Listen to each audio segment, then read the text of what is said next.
Добрый вечер. Меня зовут Μαρία Σωτηροπούλου. Меня зовут Χρήστος Καραμάνος. Και μόλις σας είπαμε ότι με λένε Μαρία Σωτηροπούλου. Και Χρήστο Καραμάνο.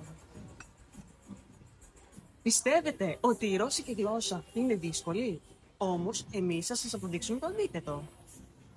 Κι όμως, το ξέρατε πως η ρώσικη γλώσσα έχει πολλά κοινά στοιχεία με την ελληνική? Η μόνη δυσκολία της είναι τα περίεργα γράμματα που υπάρχουν στο αλφάβητο. Αλλά με την εξάσκηση και την καθημερινή επαφή αυτό φυσικά εξαλείφεται. Για παράδειγμα, το ήτα δεν διαβάζεται ήτα, αλλά μη. Θα σας το αποδείξουμε μόλις τώρα. Πάμε να δούμε μερικές μονολέξεις από τις φάβολες που μοιάζουν με τα ελληνικά. Στάδιο. Σταντιόν, Τηλέφωνο. τσιλιφών, Τετράδιο. τσιτράτς, Δαίμονας. δίμον, Δράκος. δρακόν, Υπόδρομος. υπαντρόμ, Τόνος. τον, Τραύμα.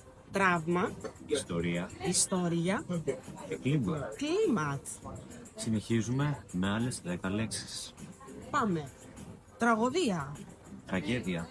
γραμματική, Γραμμάτικα. ενέργεια, Ενέργεια.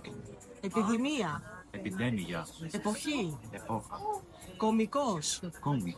κρίση, Κρίσεις. κρεβάτι, Κραβάτς. κροκόδιλος, Κρακαδίλ. λάμπα. Λάμπα. Τώρα μπορείτε να δείτε τα ρώσικα πλέον με μια άλλη ματιά. Τα σβιντάνια στο επανειδήν.